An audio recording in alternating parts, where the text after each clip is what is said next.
Okay, we've just finished the different graphs we can make. Now we're going to move into describing the data set with a single value. So it's gathering all this data together, and then we want to be able to describe it to someone quickly and easily with just one number. We've got a couple different ways we can do that. So these three things I'm going to talk about today you are familiar with. They are your measures of central tendency.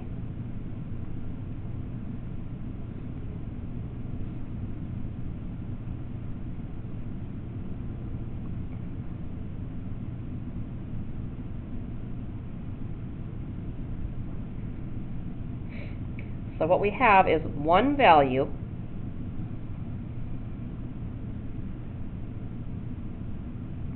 that describes the whole data set.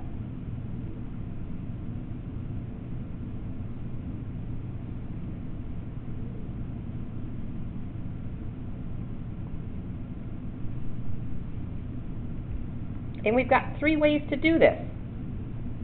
The most common used way to describe a data set is to use the mean, or the average.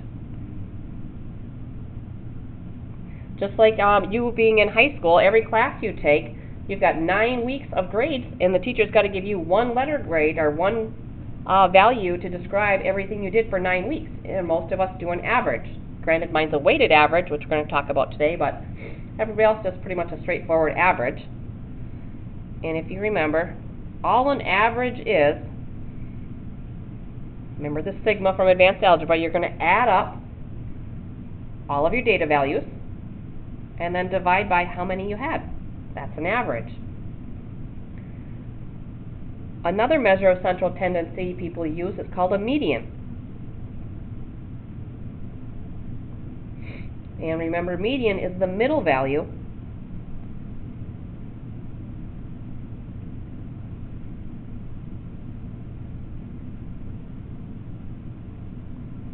in an ordered set.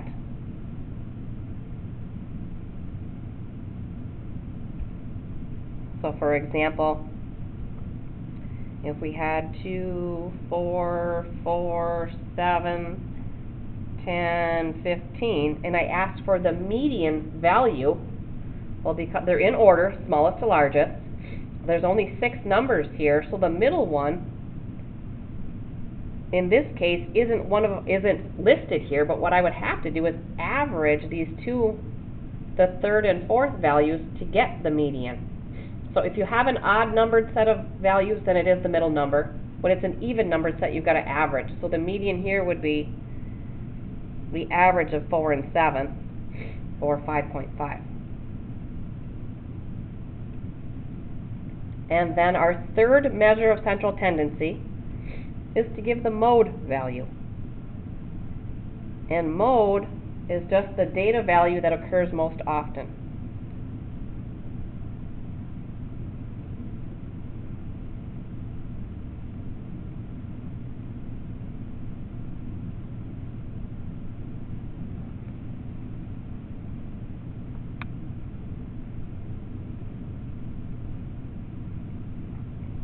And this is the only measure of central tendency that we have for qualitative data. Remember, qualitative data are words. Well, you can't average words or find the middle word. So this is the only one, the only measure of central tendency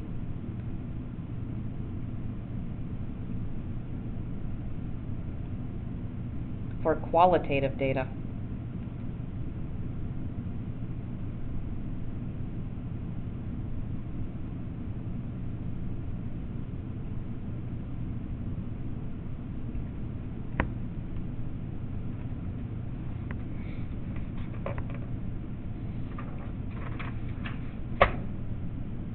And one more vocabulary.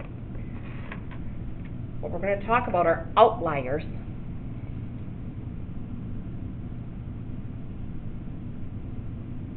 Now, an outlier is a data value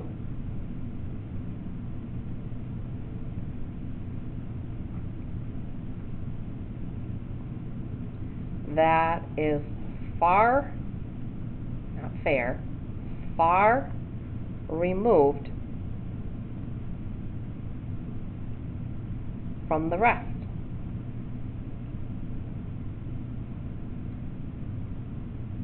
Now, what's considered far removed, we're going to have a formula for that in another section, but for now it's going to be obvious when there's an outlier. And we're going to see what an outlier does to our three measures of central tendency. So our first example we're going to look at is right from the book. It's right here. We're going to be finding the mean, median, and mode of the following sample ages of a class. So this is a typical college class. There's 20 students in here, and they've got the ages listed of all the students in there. And you can see you've got a 65-year-old among this group of very young 20-year-olds. So this 65 being far removed from all the 20s would be considered an outlier. And we're going to see what happens to our mean, median, and mode. So, even though you can do means very easy on your calculator, you add them all up, the TI-83s were built to do these statistics rather quickly. So I'm going to show you some shortcuts. So, our first example.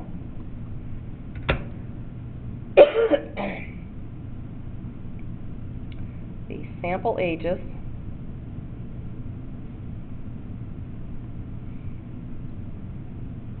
from a college class. So we're going to leave the old guy in there. So we're going to go look at with the outlier, find the mean, the median, and the mode age.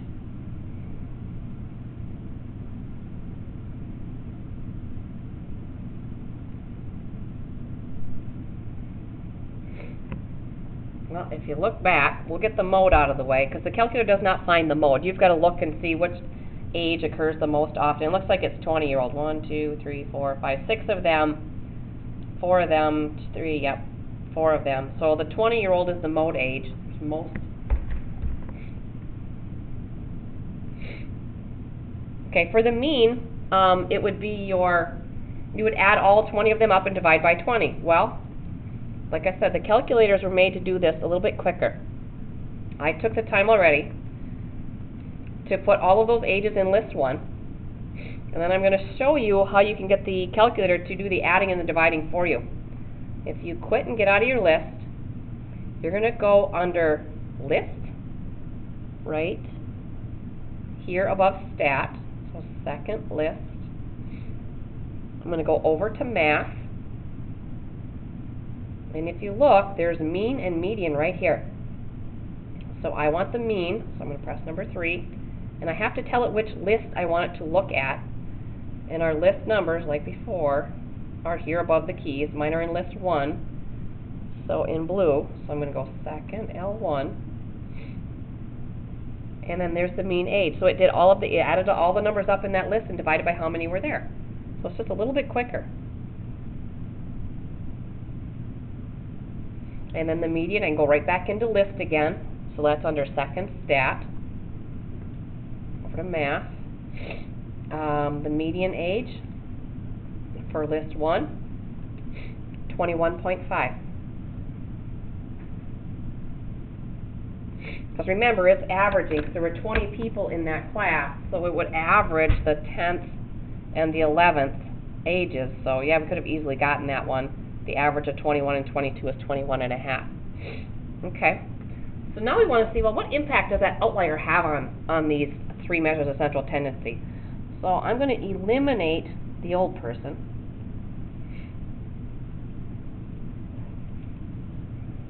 So I'll go back into the list, Stat, Edit. I'm going to go down to the 65-year-old, delete that person. Now I'm going to recalculate the mean, the median, and the mode. So I'll go second list, mean age for list 1, 21.57. Look at how much the mean dropped.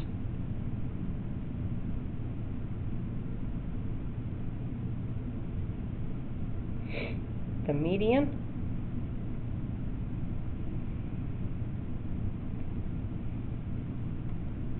list, Math, the median for list 1, is now 21.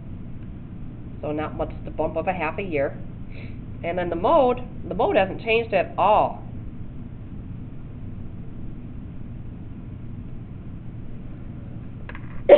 So if you have an outlier, you can see that the mean gets impacted the most by an outlier. So the mean is impacted the most by an outlier.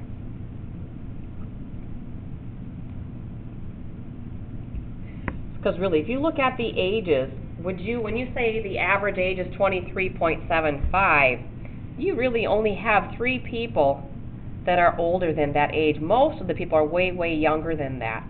So when you have an outlier, a mean is not a good measure of central tendency to use.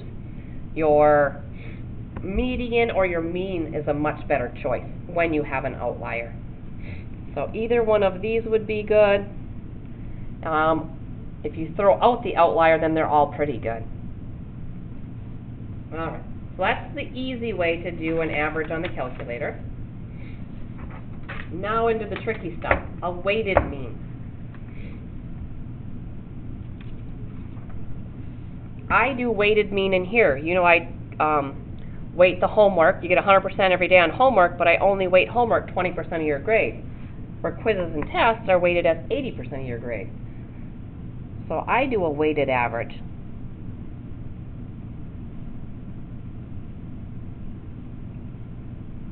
So this happens when all of the values are not weighted equally.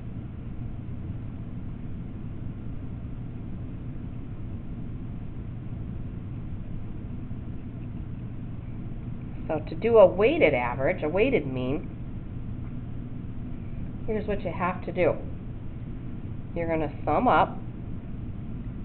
You take each category average,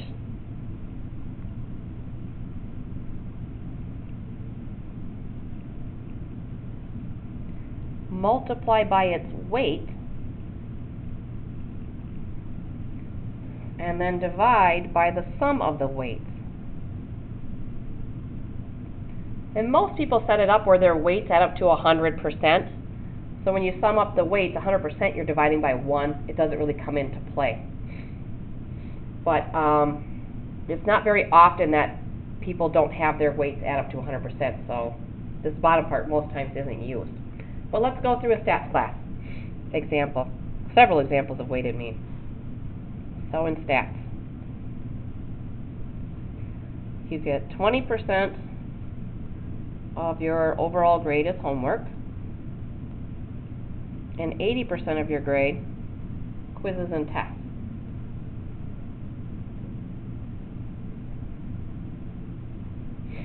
So, let's do a sample here.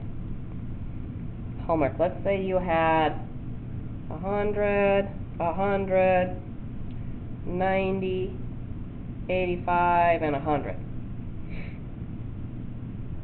Then quizzes and tests.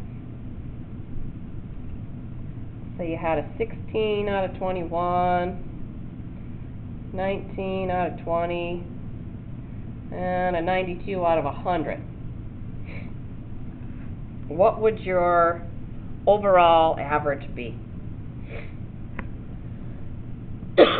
So, if you look at our formula, first thing we need is the category average. So I have a homework category, and I've got 5 grades in here. They're all worth 100 points each.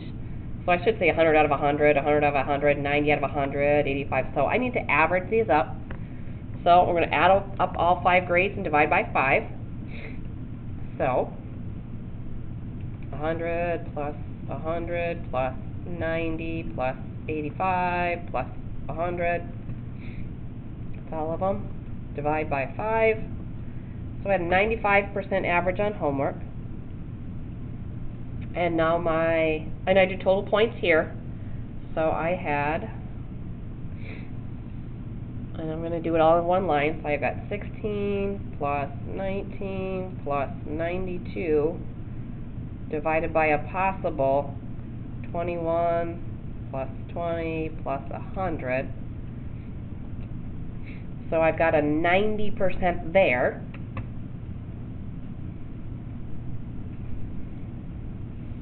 So then my weighted average, I take my 95% times by the weight of 20%. And then I'm going to add my next category, which is quiz and tasks. I had a 90% average multiplied by 80%, but that's the category weight. The sum of my weights, I do have 100% there, so I'm dividing by 1. And then it's just a matter of cranking through that. So then 0.95 times 0.2 plus 0.9 times 0.8, 91% average overall, A minus.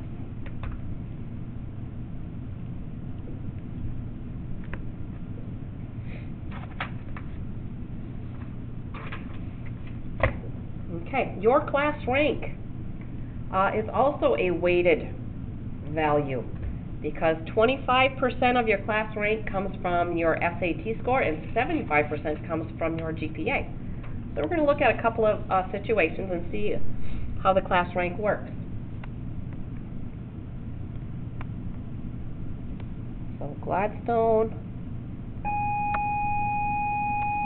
High School class rank. So only two categories. 25% SAT and 75% GPA. So let's look at two people. Student 1 has a GPA 3.98, SAT 1150. Student 2, now it's pretty, let's go 1250. Student 2, GPA 4.0, SAT 1200. Who's going to be ranked higher here, do you think? Well, let's go through the weighted average and find out. So, the weighted average here, formula says you take the category average and multiply by the weight. Well, I've got a GPA of 3.98. To turn that into an average, I got to divide by what it's out of. So that'd be 3.98 out of a possible 4 for an average, multiply by its weight, and the weight for the GPA is 75%.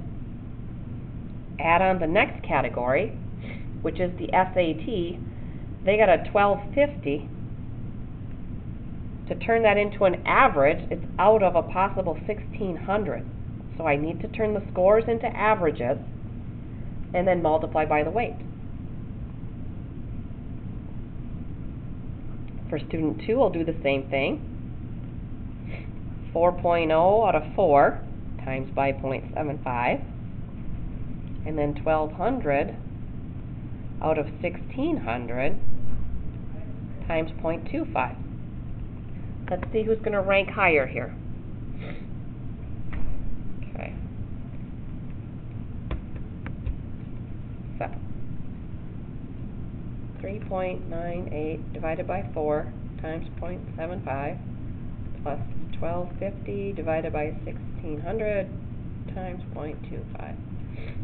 0.9416. I don't know how far it'll have to go. That's going to be, okay, next person, 4 divided by 4 is 1 times 0.75 is 0.75 plus 1200 divided by 1600 times 0.25. 0.9375. So the person with the higher SAT, lower GPA, is ranking above the 4.0 students. by just scoring 50 points higher on that SAT. Okay, let's try one more weighted average. Let's see, example 4. Let's say you take a college history class next year.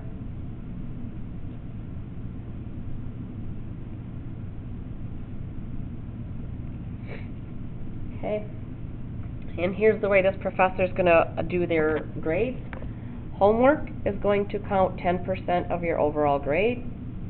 There's an essay that's going to be 15%. The midterm exam is going to be 25%. There's a project for 35% of the grade. And the final exam is going to be 15% of the grade. Let's see. Does this person make it to 100%?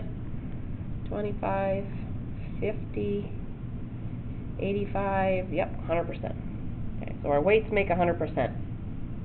Okay, so over the semester, the professor gave 3 homework assignments.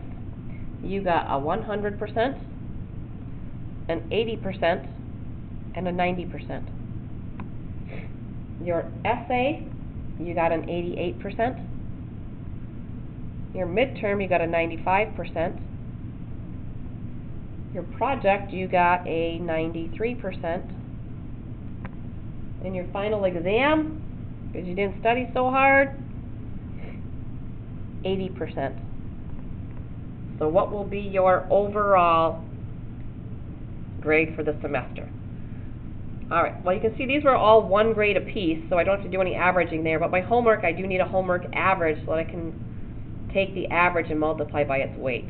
So if I average up those 3 homeworks, 100 plus the 80 plus the 90 divided by 3, 90% average there. So remember, the formula is you take the average, multiply by the weight, and you add them all up. So I'm going to have 0.90 times 0.10 for the first one, the homework. 0.88 times 0.15. 0.95 times 0.25. 0.93 times 0.35, and 0.80 times 0.15, and we're going to add all of those up. Divide by 1, which isn't necessary because my weight's set up to 100%, and that's as difficult as it is. So it's the category average times its weight, all added together. 0.9 times 0.1, 88 times 0.15, 0.95 times 0.25 times 0.35, 0.8 times 0.15, 0.905, so about a 91%. Oh, pretty good at getting that in that average. Okay, we're going to stop there for the day.